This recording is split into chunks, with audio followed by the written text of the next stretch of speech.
This is a pitch to ask you to join us at the American Schooner Association. Founded in 1972, the American Schooner Association is dedicated to the history, preservation, and promotion of the schooner rig.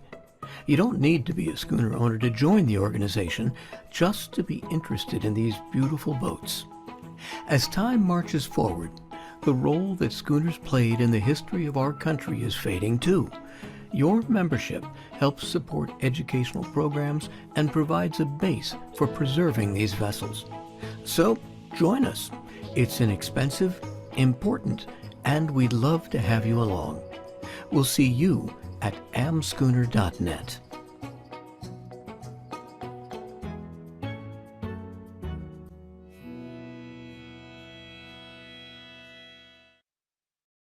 Well, welcome aboard, everybody. It is great to see you.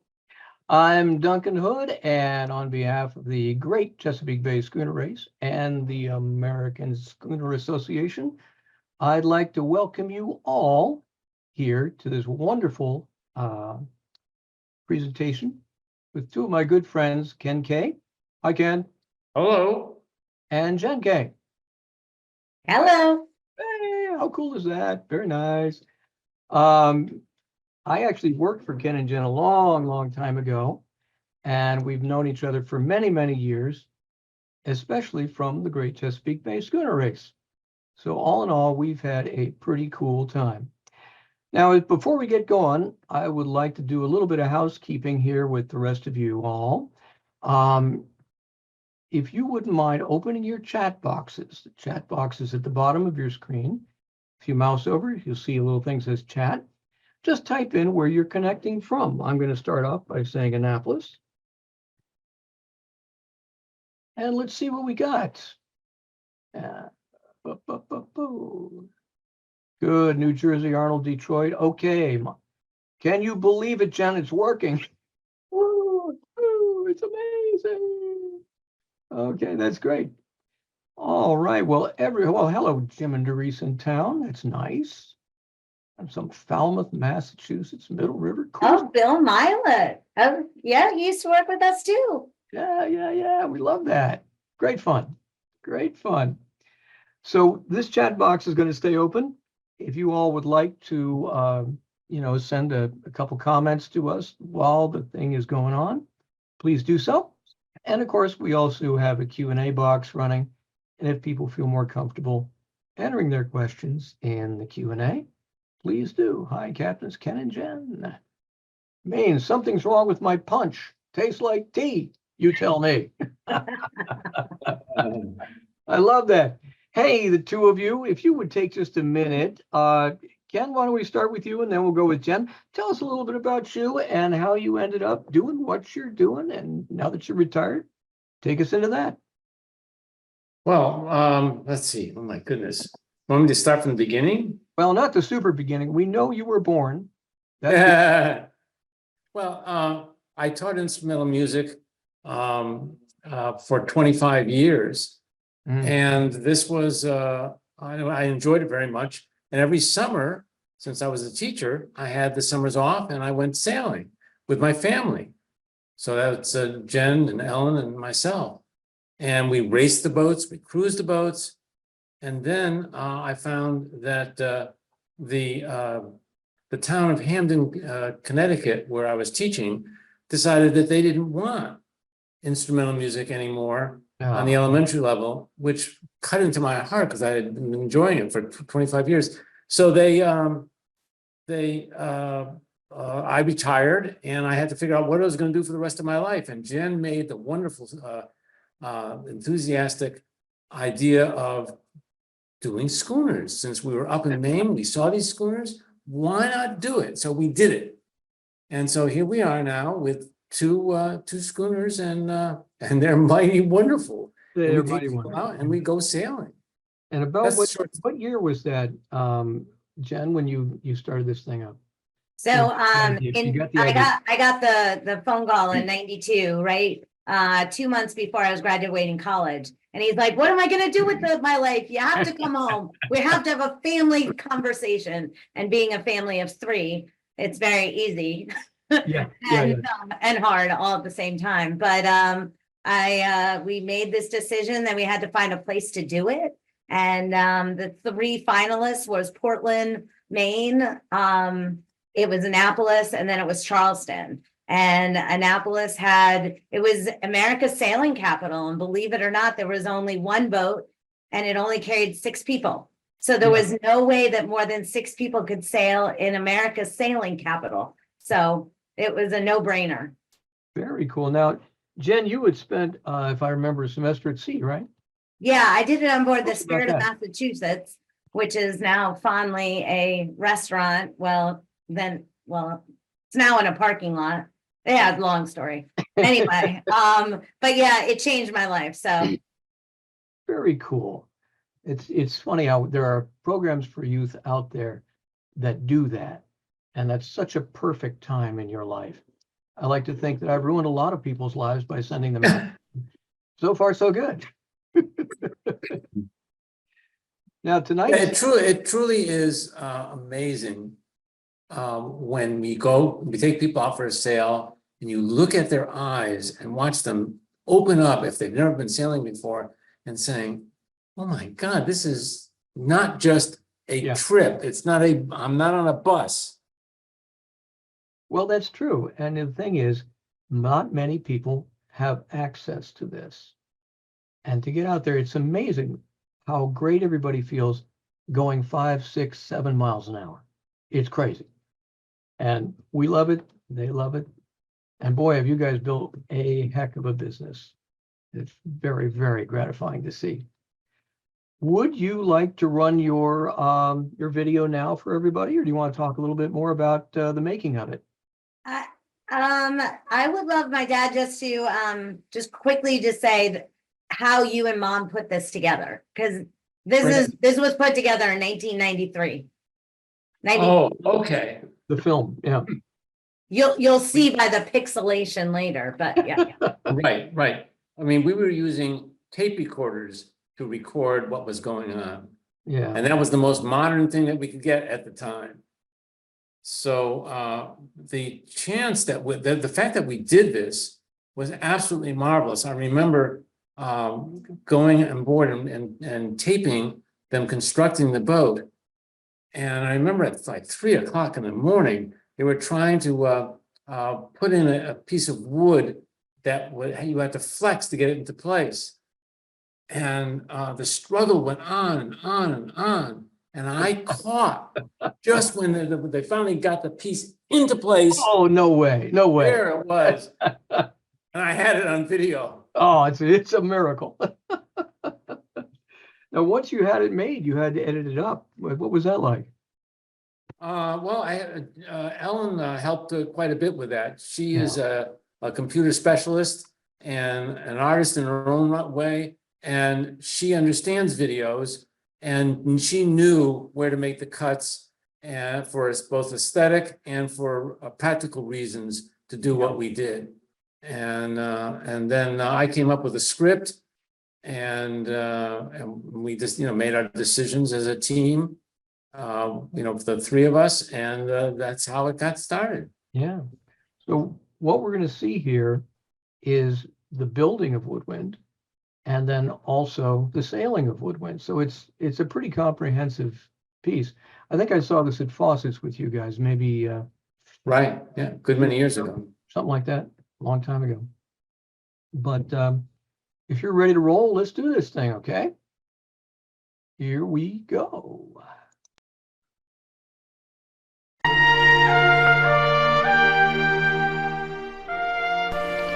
This is Woodwind. This is why I love my job. My crew and I have the privilege of sharing this thrill with as many as 48 passengers. Some people ask me why she is called the Woodwind. She is made out of wood, is carried by the wind, and I play and taught wind instruments for 25 years. Let me introduce you to my family. My wife Ellen, my daughter Jen, and me with a full beard. This is our 21-foot sailboat. My wife Ellen and I have been married for 37 years. She taught art in the public schools. I am grateful for her love and courage to leave her profession and be part of a new business.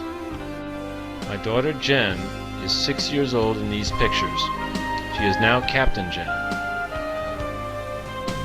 She found a place for us to start our business in Annapolis. She did this right after graduating college.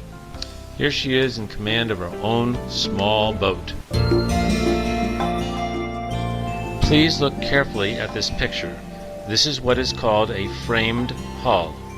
Much of the information that follows is based on an understanding of this picture. Woodwind is a stripped planked vessel. Think of the frame as the rib cage of a skeleton. The large backbone at the bottom of the hull is the keelson or hog. In this presentation we will call it the hog. The curved timbers that look like ribs are called frames. The floors are not so easy to spot. They are the short timbers which connect or clamp the frames to the hog. The large flat dividing walls are called bulkheads. There is only one plank on the hull at this time. It is the horizontal board that is halfway up between the hog and the top of the hull. Keep those terms, hog, frames, bulkhead, and planks in your mind as John Scrano and I point them out to you. And then set up the stem has been scarf jointed into the hog. It's supported on this strong back.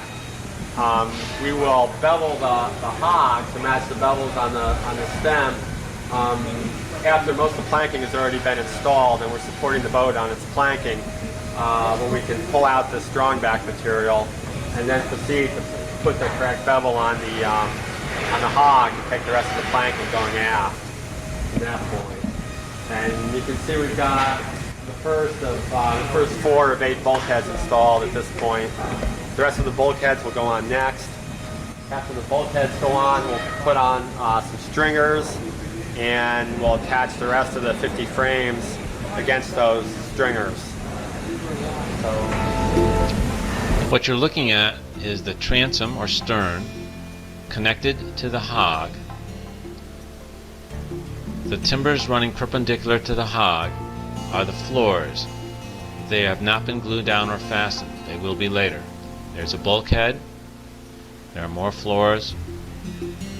The openings that are cut into the bulkheads give access into the cabin. John? like this. So that's a frame right This there. is basically, That's a floor. this is the floor. It'll be just like There it is.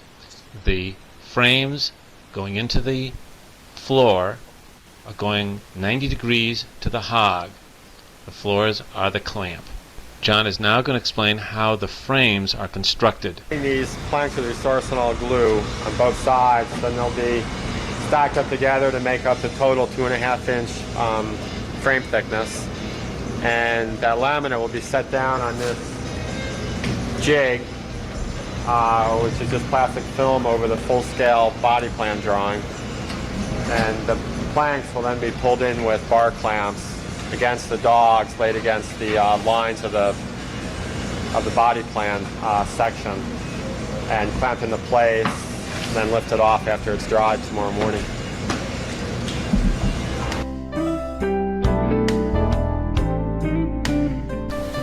Notice the force needed to push the frames into position. What does not show up clearly on this view is that the white plastic you see on the floor is actually clear plastic over a full-scale model drawing of the boat, so that the frames are going to have the exact shape that they need.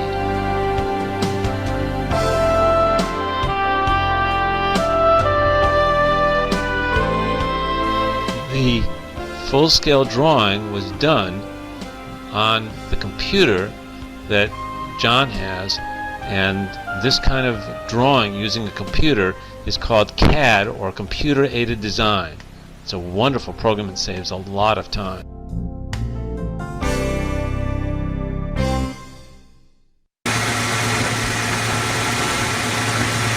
They are now cutting the frames in half, and one half will be the right or starboard side and the other half will be the left or port side. So you get two frames, one for each side, from each frame that is glued down on the table.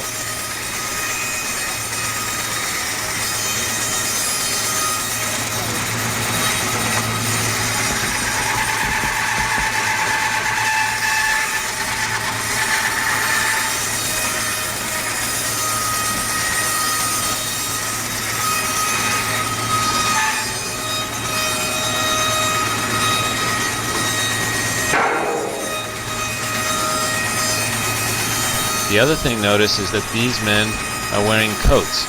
It's wintertime and it's cold in Albany.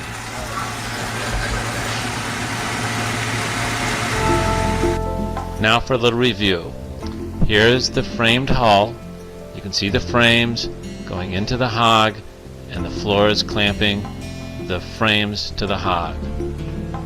Now John is going to explain how the boat is planked. Okay, so we were saying that this is the guide for the master plank. It'll be the first plank that we put on the boat, and it's positioned such that the planks will bend fairly along the full length of the boat with minimal edge set or minimal twisting. So from this point, we'll plank up probably right up to the shear point as the first step in the planking. Maybe a foot on the port side, and then another foot on the starboard side, another foot on port, another foot on starboard until we reach the shear point. At which time we'll take our guide off and continue planking on down. All of the first plank that we put on will be just parallel with this guide, the full length. So what we do is we coat each frame with glue, maybe up 6 inches or so, or as far as we feel that we'll be able to get, for that day. And then we'll bronze fasten the plank as well as screw it to each frame. And then before the next plank goes on, both edge surfaces of the planks are coated with epoxy resin and drawn up tight. And then the adjacent plank is again bronze fastened to each frame on top of the first plank, so that the whole boat, when it's finished, is locked together in a monocoque, rigid, mechanically as well as glue fastened.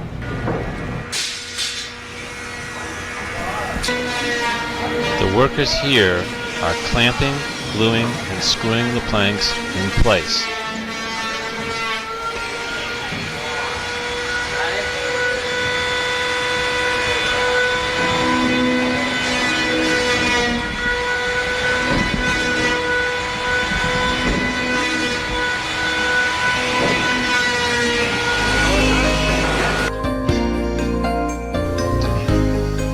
Now the hull is almost completely planked. The planks on the bottom of the hull will be put in place later. This allows tools and workers to enter the boat without always having to climb a ladder. That plank that you see that's standing up from the others is the master plank.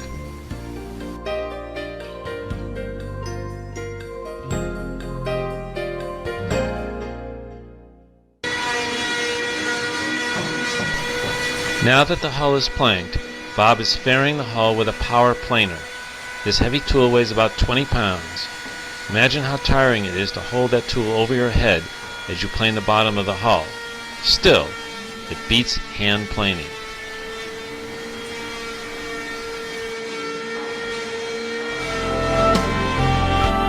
Now that the hull is complete, you can see the interior construction.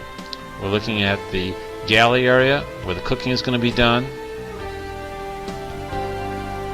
This is the settee area you can see next on the left, where people will sit down to eat. On the right is the captain's cabin. Again, this is the settee area where the table is being measured. Now here they're using a Spanish windlass to get that carlin in place. It takes that much force. It's a pretty neat invention.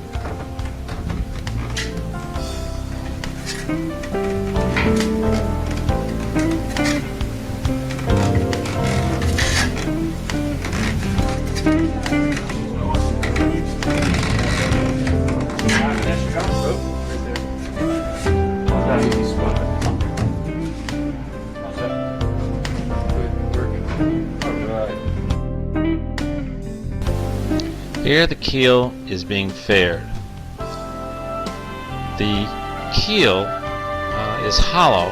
It's made of fiberglass and epoxy resin, and it will be filled with 14,000 pounds of lead, which will act as ballast to keep the boat sailing upright.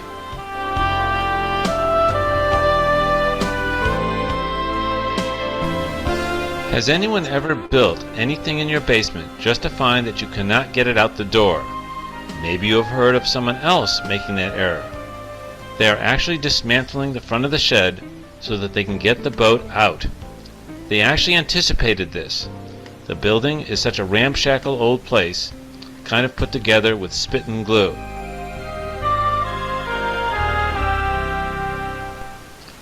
Watch carefully on the ramp. The ramp in the boat will sag or kind of bounce under the weight of 36,000 pounds. This is as close to giving birth as a fellow can experience. Here the boat is being taken out of the shed, and every time that boat bumps or jerks, I'm watching this and I'm saying, oh my God, after all this work, I can just imagine the boat falling off the ramp in a major calamity. Careful, boys, careful.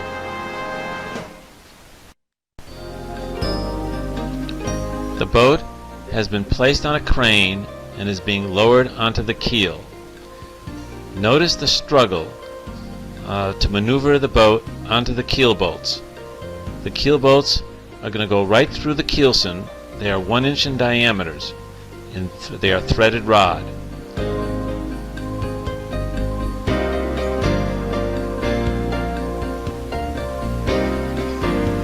Here the keel, bottom of the boat is being prepared. Here the epoxy is being spread. That's John, the designer.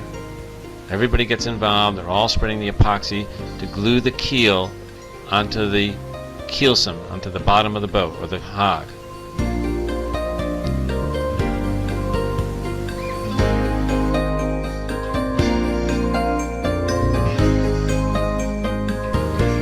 The engine on this boat is a 100 horsepower Volvo diesel, and it's being lowered in place into the cockpit.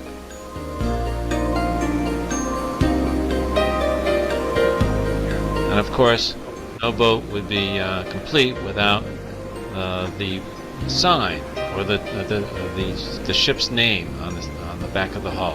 This is on the transom. And it's being hand lettered. She's doing a beautiful job.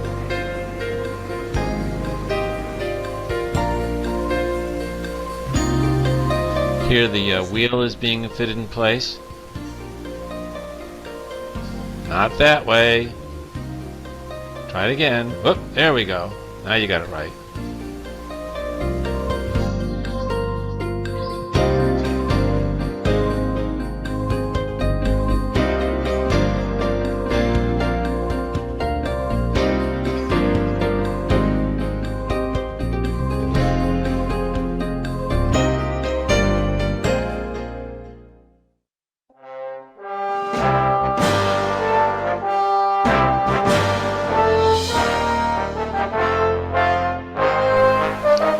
The boat is being towed through the Port of Albany to the launch site.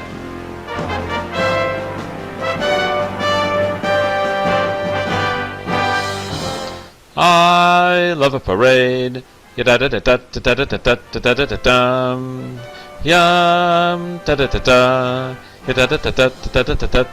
da.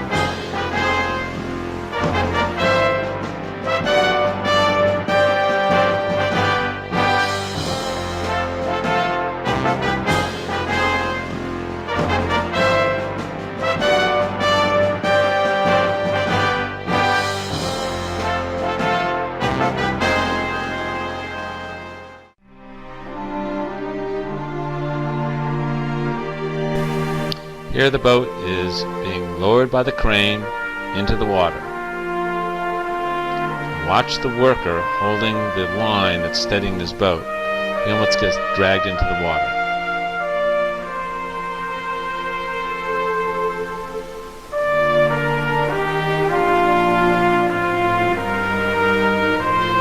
There he goes. He's trying to steady the boat. He'll have to put his feet against the bulkhead to stop being dragged in. There he goes.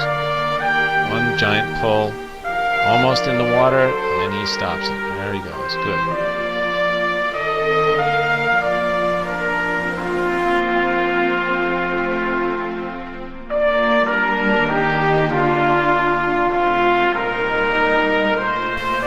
Woodwind tastes the water for the first time.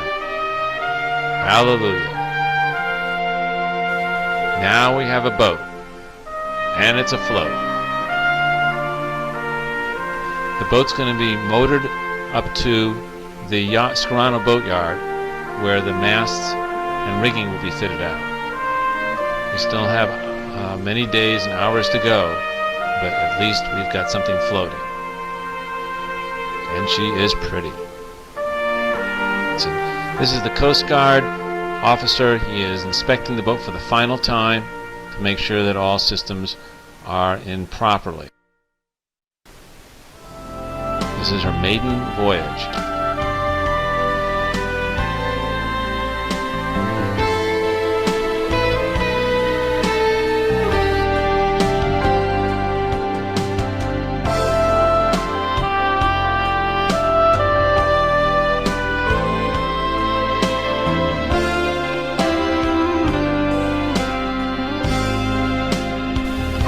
We motor all the way down the Hudson, out to sea, off the coast of New Jersey, up the Delaware River and Bay, and into the Chesapeake. And for the first time now we are sailing. And the kids are so excited they're all going to climb out into the bowsprit.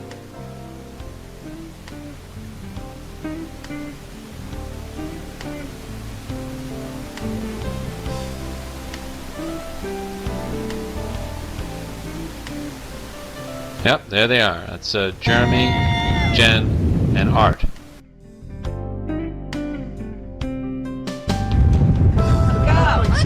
Woodwind fit. Okay. Let's go.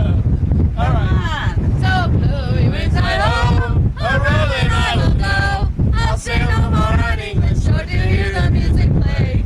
I'm off by the morning train to cross the raging main. I'm taking a trip on wood. So what is it? It's not a Woodwind. ship. I'm taking a trip on Woodwind 10,000 miles away. We have not only taken guests sailing, both public cruises and charter, but we have had the boat in numerous videos. Well, this completes the video. We've enjoyed showing it to you, and it's a beautiful day on the Chesapeake. Come down and sail with us. Thanks a lot.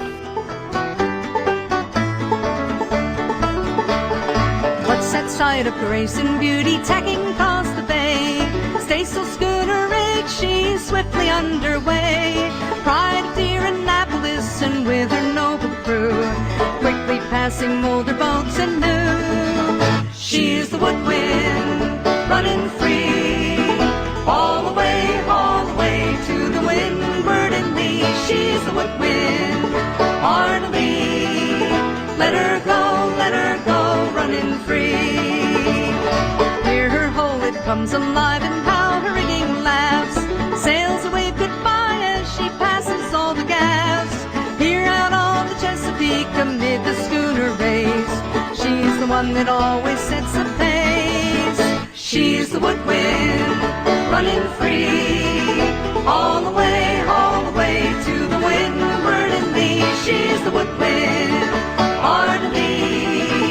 Let her go, running free. Wow. How about that? Wow. How about that, huh? So many memories. Oh my God, I'll say. I think even I had hair back in those days. Hey, you are to be complimented, Ken. That was just magnificent, and that's a fact. Oh God, it was so neat. You know, how long did the build take? Oh God. I believe I think I can answer that. I believe it took 9 months, like a baby. Yeah, it's a good way to remember it. That's for sure. And what about the design and the planning to make it? That must have taken almost as much time. Am I right? Don Scarano was just amazing in the way he had everything on computer, and that they actually, laid the drawing of the boat that had been produced by the program, the computer program, and then matched the wood to the drawing that was under the plastic. It's an amazing thing to watch a boat build from the beginning. We had Nat Benjamin on a little while ago, and we've seen that lofting type thing before. It's pretty amazing. Ken, you are obviously a teacher. I love the very beginning of the whole thing. Now we're going to come back to this. So you've got the hog and the sheep, and you've got not kidding. It's all good. Duncan, if I could interject something. Yeah. So what was really funny is when my dad and mom first met with John Scarano was in Newport, Rhode Island. Really? And the designs they were at what was that? The Pearl Chowder House? Oh, I know where that is. Yeah. What is it? The Gray Pearl or something? Something like that. Yeah. The Black Pearl. Thanks, Mom, in the background. Yeah. And they were drawing out like what the design, and my dad was very, very set on wanting an Alden like spoon bow and not the plumb bows that the Scarano boats, like the Adirondacks and all those boats really have. My dad was like spoon bow, and I want a staysail schooner. I want to be able to, we don't need any gaffs. And it was after what schooner, Dad? The Nina? And yes, right, very good. Ooh. Yeah, that was and that boat was sailing up until the, oh my goodness, early 2000, I think. Yes, she disappeared. Yes. Yeah, unfortunately. Yeah. But yeah, it was a modern rig for schooners, and it paid off. We can point higher than any other schooner, at least as far as I'm concerned. Well, that's And my it makes experience. all the difference in the world. I've watched the stern of Woodwind go over the horizon many times. Yeah. And that's a good thing. That's a good thing. But you built this boat after having, did you say a 26-foot sloop? Is that right?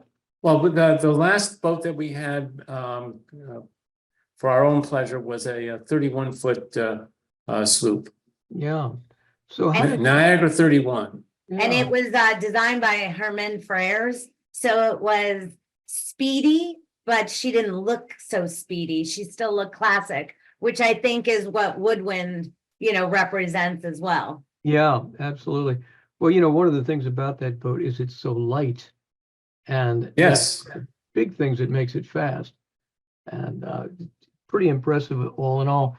Now, how did you know that's what you wanted if you were coming from just coming from a sloop? I mean, did you sail on Adirondack? Did you sail up in Maine? What was that?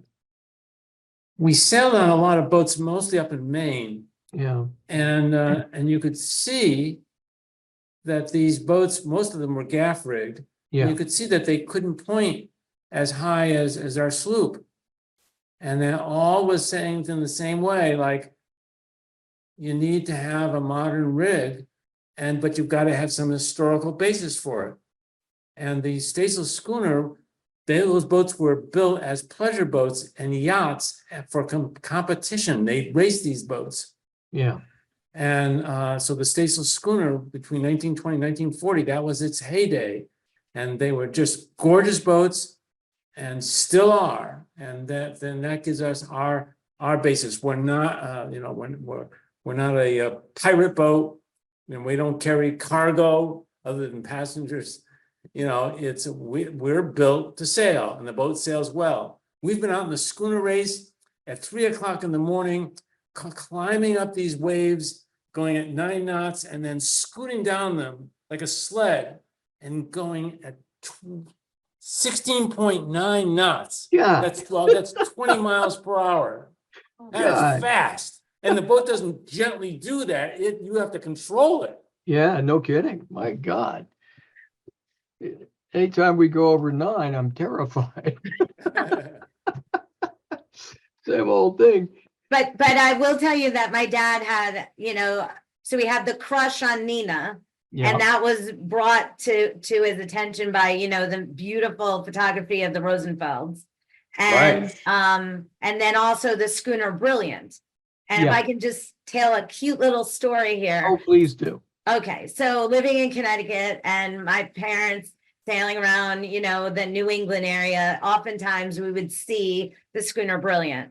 And my dad would go out of his way to try to intersect her. Yeah, right. And so much that, it would take hours and hours more on our trip wherever we were going because the Brilliant was coming. So first schooner race we ever do, 1993, we're calling on the radio, on the VHF radio, and say we're coming into Baltimore. And they said, okay, Captain Ken, just go ahead and dock right behind the schooner Brilliant. And my dad doesn't stutter. But he stuttered that day and he's like, Brilliant's here? Like, yes, sir. Did you understand? The Brilliant in Connecticut? and to be able to race her in our first schooner race, she beat us, but it was what a thrill for my dad and my family. Yeah, it really is. That race has become such an icon up and down the bay.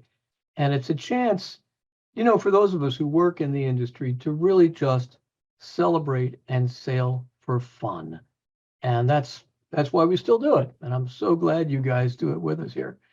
We've got some comments rolling along here. Jen, why don't you take a peek in there while we chat a little bit? I know that, Dad, if you can answer the question of what kind of wood, let me see, what wood was used for the keel, ribs, floors, and planking? Let's see, you've got the cedar, Port Orford cedar. That was the major wood. Mahogany was the trim, and Douglas fir, which is not really a fir tree, but Douglas fir was the other the other wood that was used for construction. Yeah. So where you needed more flexibility, you use the Port Orford cedar. And by the way, talking about global warming, we're losing these Port Orford cedar trees. Yeah. We were up in Maine and they were dying because it wasn't cold enough. And usually during the winter, the bugs would die because of the cold. Well, it's no longer getting cold out there as needed for the trees. Yeah. Here's a blast from the past. We have a little note from our friend Ivor Franzen. Oh God. One of your first. Let me tell you, he's the one who taught us how to sail a schooner. Yeah. How to manage all that stuff. Ivor is wonderful. Thank you, Ivor. Yeah. It's great to see these people pop up over time. I know. And then there was somebody, Kenneth Appleton, he was asking about the yard where Woodwind was built. So Woodwind and Woodwind II both were built in Scarano Boatyard in Albany, New York. They still are building boats. They built, so Woodwind was the second schooner. The first schooner was Madeline, and she was built in 1992. And so when we sailed on her in July 92, I think she was only 2 months old. Wow. Yeah. And then the Adirondack 1 was built after Woodwind. So that was 3. And then there was a bunch more. And then Woodwind II, I think, was 8 of the builds of the different sailboats that they built. Yeah. And then they had the America in 1995, and then another America 2.0, and I don't know when that was, but they're still building boats and still repairing boats, and they're still there on the Hudson River. That's pretty cool. About 2 years ago, I took my boat up to Lake Champlain. And so we took the mast down, put them on cradles, and motored right past the Scarano Boat Works. So Yeah. I saw where she was launched. It was great fun. Absolutely. The thing about owning a boat and the thing about running a boat business is that you are by necessity forced into doing your own work because you simply can't afford to have other people come in all the time. you, Ken, are very, very mechanical, and I learned a lot from you. Where did you pick that up? Where did you learn plumbing, electric, all this Well, I stuff? think part of it has to do, this is gonna sound crazy, but has to do with being an instrumental music teacher. They are mechanical pieces of equipment. They're plumbing. Yeah. And if they have to fit together airtight in order to produce the notes that are supposed to be there. And if not, you've got to fix it. You've got to find some way to do it. And so that's part of it. The other thing is I like fixing things. And I got a chance to do woodworking and have my own table saw. And it just was wonderful. One of the things I learned most from you, Ken, is how to work with epoxy. And oh, yeah. This is, it's got to be 20 years ago or something like that. But what a remarkable material, and the ability to shape and form and all that other stuff that we can do. It was truly remarkable, and I thank you for that. Absolutely. During the build, what was a super challenge for you during that build? Were you ever worried at a time that it wouldn't get done? Oh, it didn't get done in time. It was in a month That's late. right. We had planned a girl just out of college in marketing was and advertising, my background, and we had planned a bar it was a bartending mix-off, and it was to make the signature cocktail of the Woodwind. And then we had Nancy Hammond everybody said she was the best, artist that represented Annapolis. So we had a poster made by Nancy Hammond. And so that was going to be Monday, and Tuesday was going to be this bartender's mix-off. And Wednesday was going to be, I don't know, but, and then we had, the music, and we had befriended them Eastport Oyster Boys before they were them Eastport Oyster Boys. It was Crab Alley with Jeff Holland, and we had all these things planned, and we didn't show up until the last day of it all. And oh no, we still didn't have a certified schooner at that point. Yeah. So, we did some 6-pack work in the very beginning, but it was also good because then Ivor was down there and he was, showing us the ropes and, and how you work on the boat and calling, like the dock lines, when you throw the dock lines, number 1, 2, 3, 4, absolutely. like simple things like that, yeah, so it was that was, I think, our biggest challenge. And then Woodwind II, she was what was she? I think she was 2 or 3 weeks late, but at least by then we realized to put a clause in the contract that every time you're late there was a payment that was left.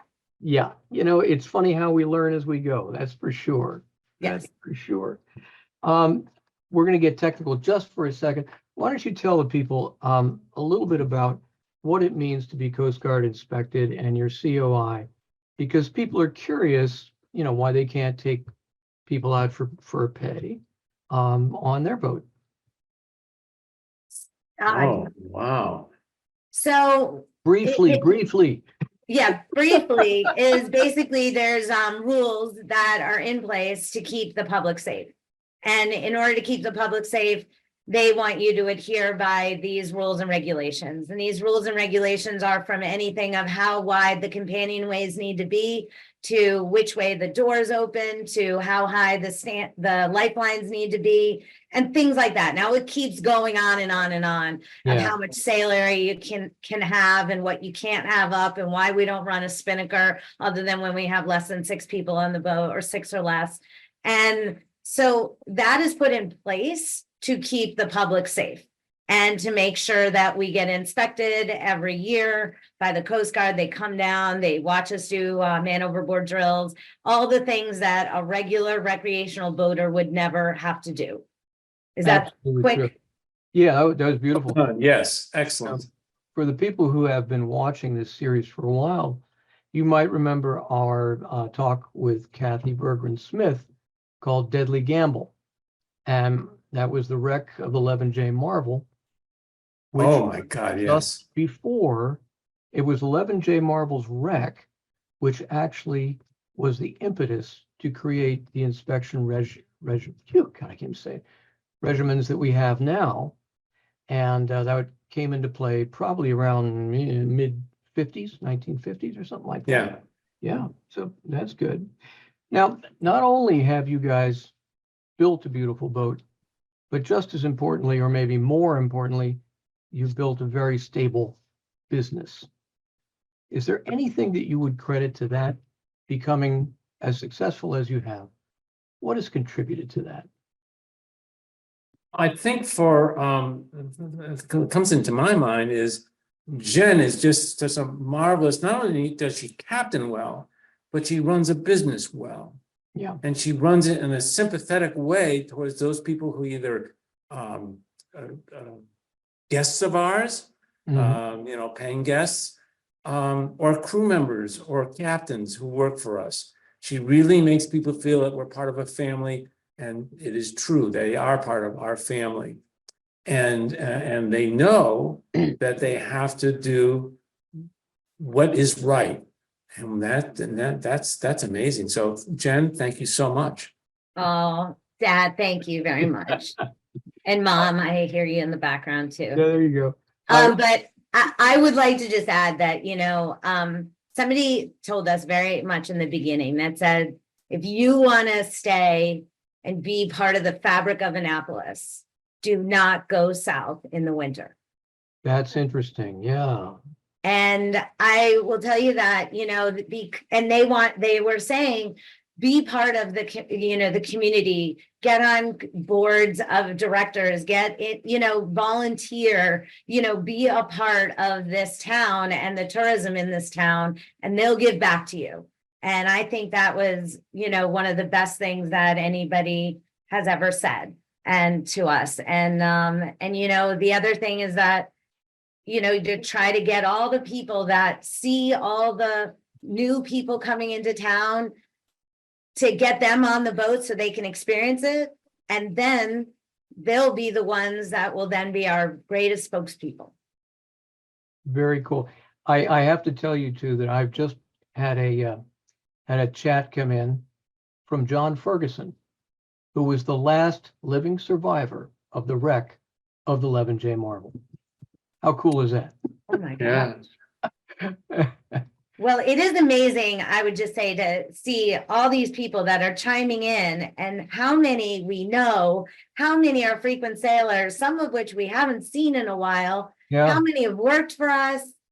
And oh my God, it is overwhelming, I want to say. Isn't that fun?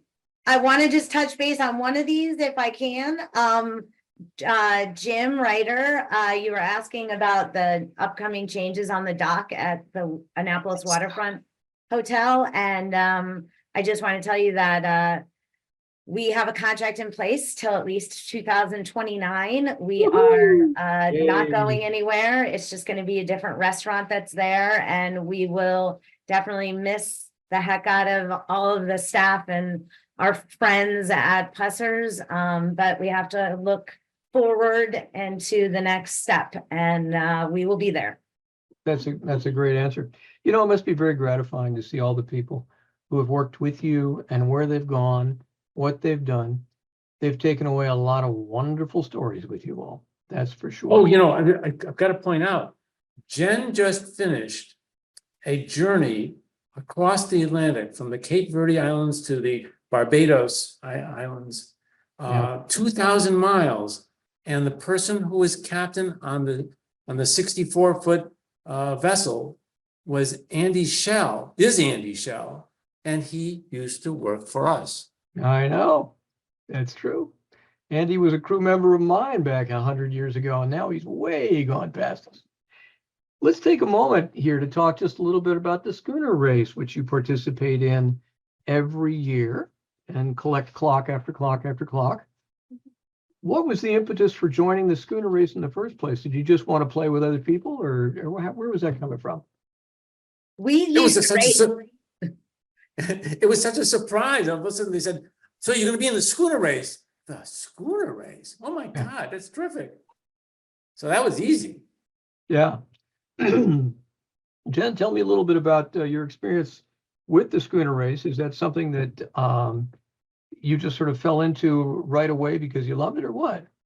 So we loved racing. That was one of the key components of us as a family. And you know, when I was growing up, you know, there was a lot more boys that race than girls.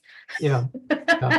So I loved it. And they don't, you know, we do the schooner race every year, and it is like going back to my high school reunion that I never went to, fun. But that because I have more friends that keep in touch with me through the schooner race than ever in high school or whatever, you know. Yeah, and that's cool.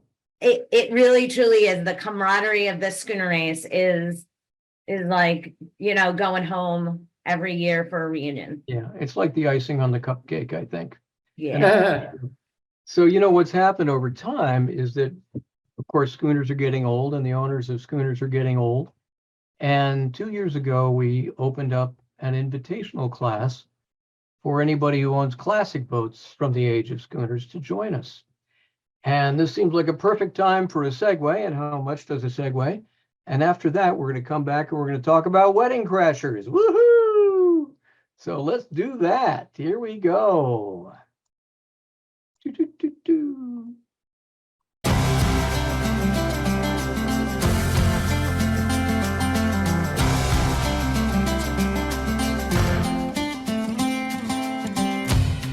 It's a 127-mile overnight race from Annapolis, Maryland to Norfolk, Virginia. It's a celebration of a race to market from an age that has passed into history, a time when the Chesapeake Bay hosted passenger steamers and was peppered with working boats and pleasure craft, all under sail. This is an invitation to take part in a celebration, an invitation to get out on the bay, strut your stuff, spend time with friends, and put some wind in the sails of your beautiful boat. This is an invitation to join the Great Chesapeake Bay Schooner Race. After more than 35 years, the Schooner Race has decided to add an invitational class for non-schooner boats that would like to join us in the fun. Now, whether you have a schooner or classic vessel that harkens back to that age of sail, we're inviting you to join us. This race runs the length of the bay, and participants encounter all sorts of different conditions. It's challenging, and it's a great deal of fun. From the parade of sail in Baltimore's Inner Harbor, to the crack of the starting cannon off Annapolis, to the early morning finish at Thimble Shoal Light at the mouth of Hampton Roads, this is a race designed to celebrate your rig, whether classic yawl, ketch, sloop, workboat, or schooner. It's a chance to test your skills and enjoy the camaraderie of new friends and old. It's a chance to be part of something big and something meaningful. As an invitational class, the criteria are simple. If you have a vessel, modern or not, which is reminiscent of the age of schooners, you are welcome to join us. In addition, if you or your organization have a mission compatible with ours, promoting awareness of the Chesapeake Bay's heritage and ecology, and or preserving these historic vessels, you'd be welcome to join us too. Applications will be considered by our race committee, and if they feel that your boat or organization would fit our parameters, you're in for a wonderful experience. Join us. Let's get your boat on the line.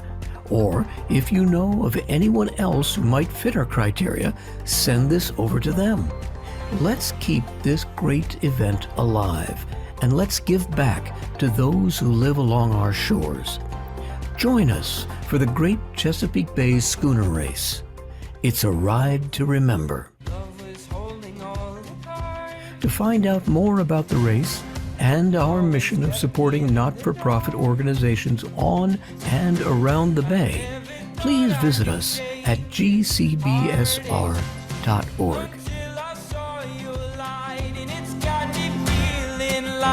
Life is good, yeah. Life is good, yeah. Yeah, in my darkest times, you got me feeling like I've been walking on air.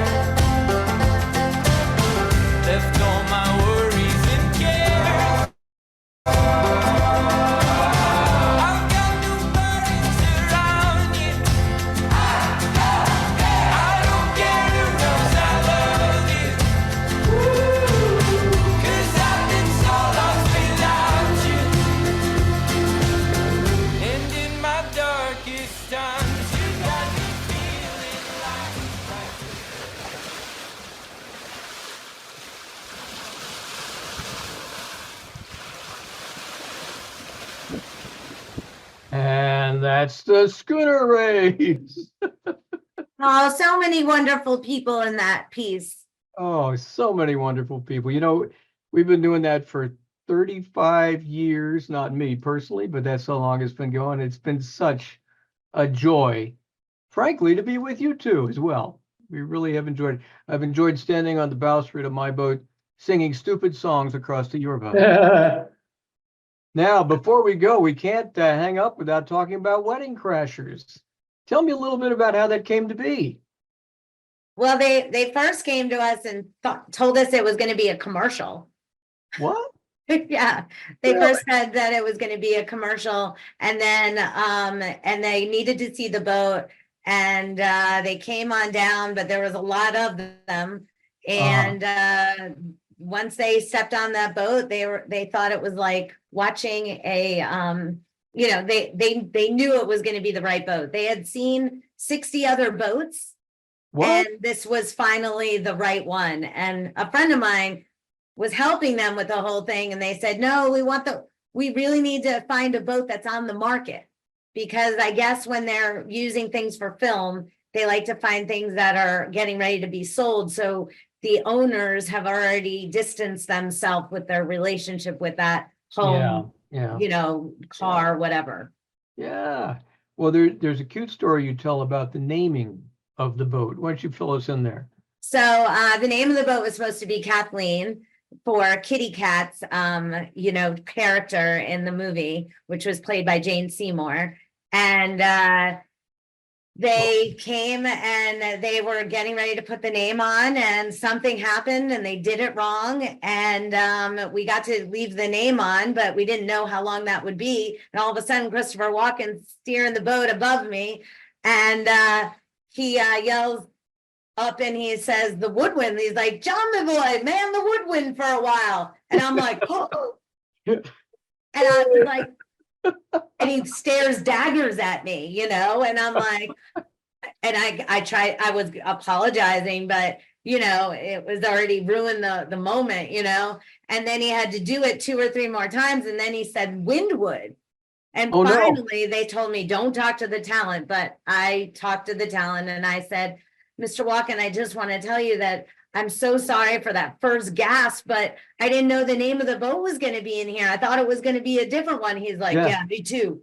And I'm like, well, I'm so sorry. It's just that my dad was a music teacher, and to hear the name of the boat, Woodwind, and that it's going to be in the movie is so exciting. And he's like, Woodwind, where did he teach? And I said, in Connecticut. He's like, I live in Connecticut. No way. Guess what? He said Woodwind every single time after that. And God bless him for that. Yes. What a great story. Well, that's really put you guys on the map, and it's been a lot of fun. We've got a clip from it here. Should we play that? Sure. Let's do that. Let's get over there, and I'm going to size the screen for a second, and then I'll hit go. Hang on just a sec. Oh, so many complicated technical things to do. Let's roll this thing. Here we go. Where's Sack? Oh, he's still not feeling very well. Well then, we sailed without him.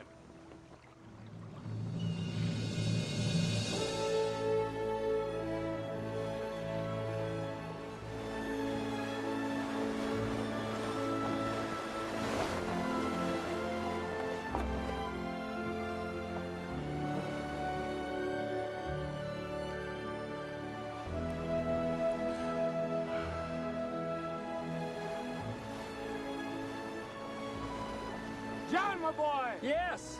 We're tacking back round. Do me a favor. Ease the sheet. Swing the jib starboard. Okay. Let me... Oh.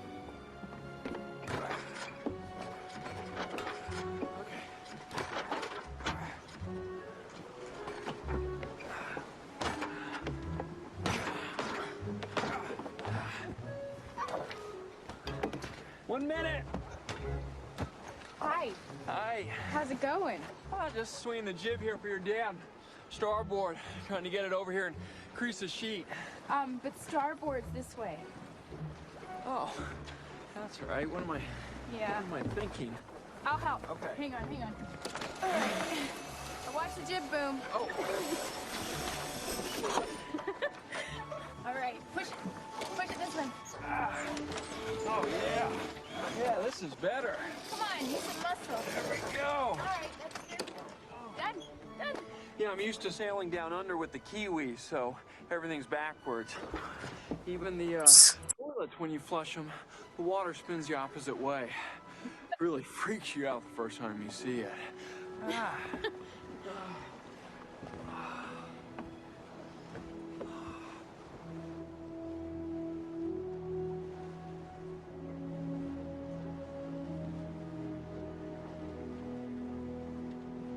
John, my boy! Come on up here. Man the Woodwind for a while. On my way!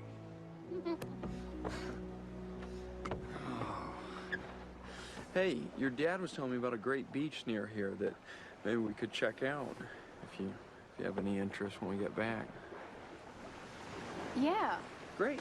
Okay, can get confusing up here. If you have a problem, just give me a call. thank you. Ah, sailing. What do we got, Captain? Take the wheel.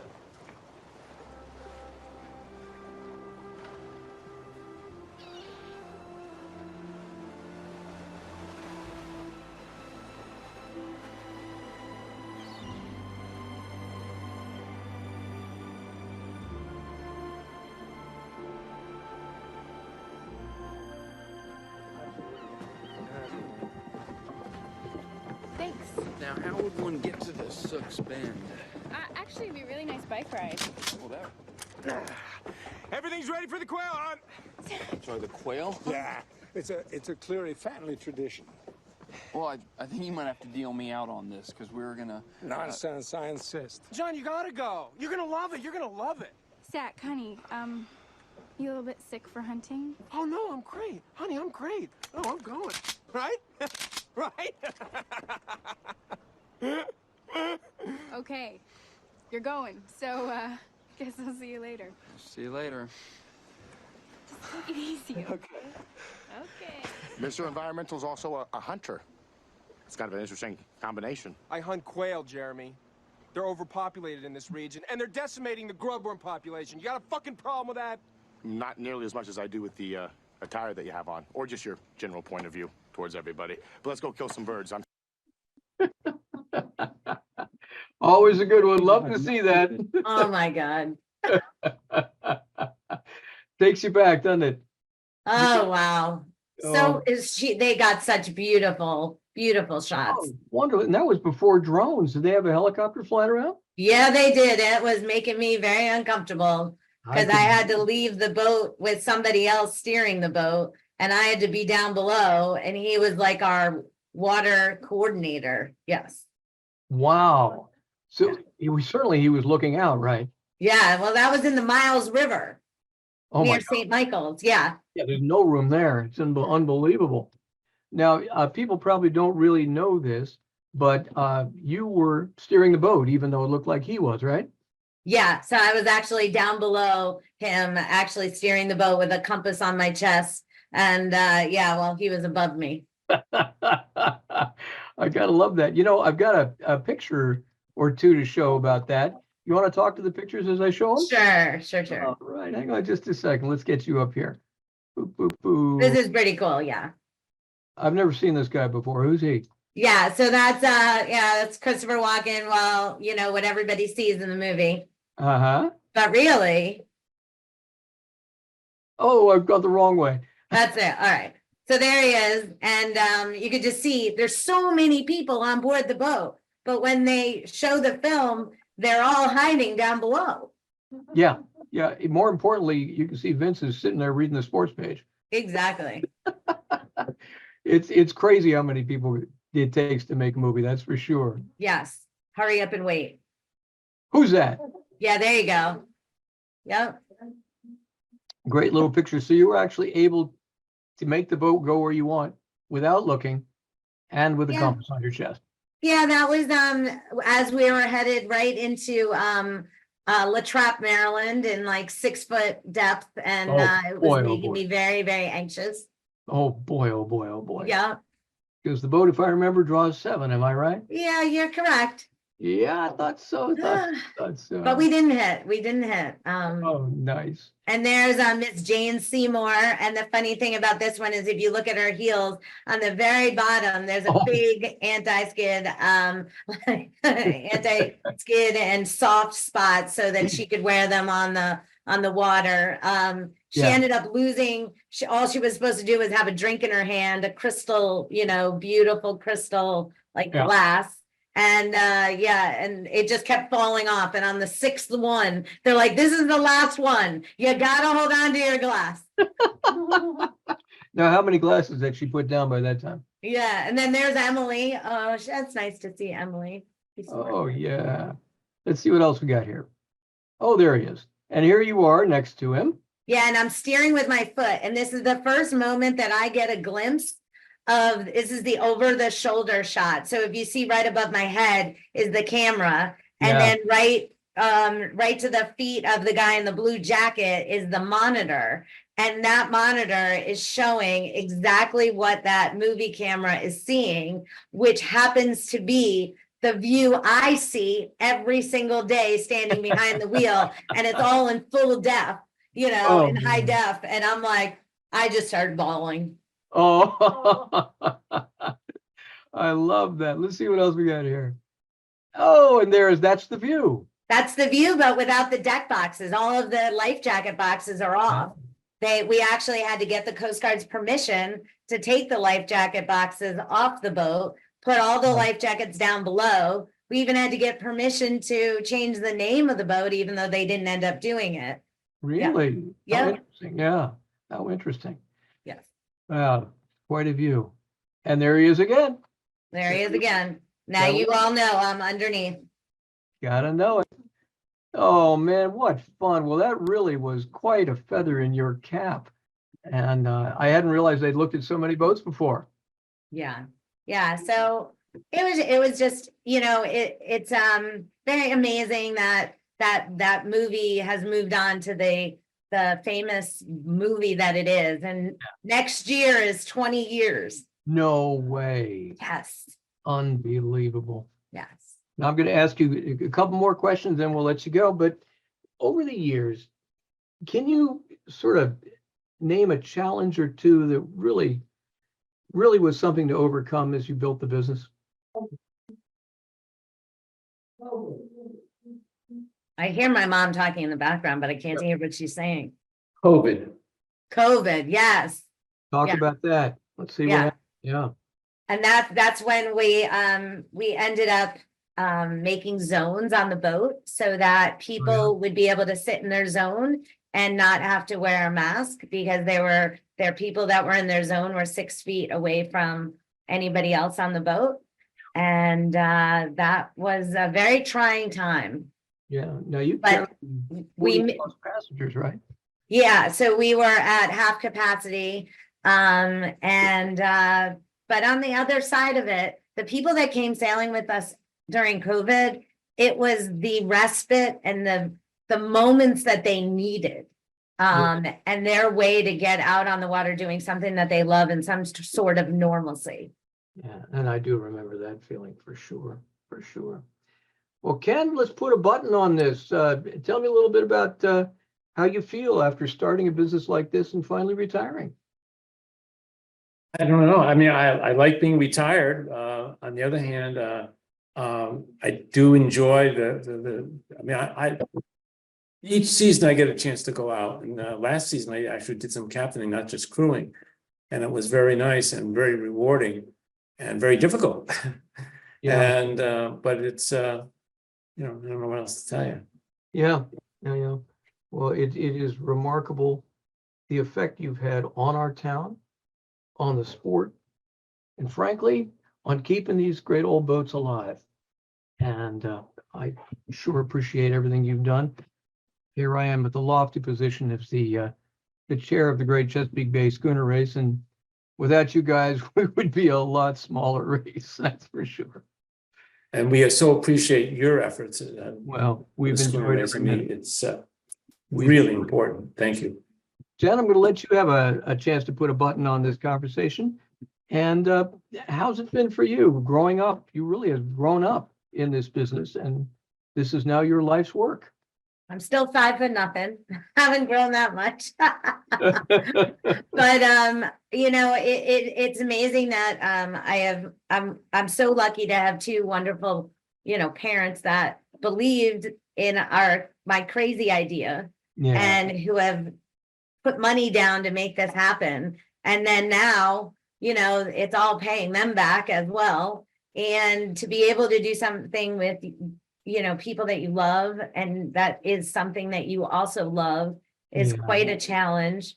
I guess I really just want to take this opportunity to thank, everybody that's been here and all the beautiful comments. And it's, like I said, it's overwhelming, but I also want to say, if anybody is interested in working with us, we are hiring for crew and also for the dock staff that ties boats up to go indulge and eat at Passers for this year, and then or visit downtown Annapolis. So What's happened? Yeah. Ed Reel has got his hand up now. Ed, I have to say that I'm not sure what else to do unless you type something in my chat for me. So put your hand down and type a chat, and then I'll let you go. I'm like, I don't. It's lonely up here at the top. I'm just saying. All right. Well, I want to thank you all once again for a wonderful, wonderful presentation. I also want to encourage those of you who are watching to join us at amschooner.net to learn about the American Schooner Association. And we are looking for classic boats for the Great Chesapeake Bay Schooner Race, and we're looking for schooners and work boats too. So if you know people or if you have boats like that, we would just love to have you along. All right, it's time to share screen one more time. Toodaloo, Ken. Thank you, Duncan. Ken. Take care, everybody. Bye, Jen.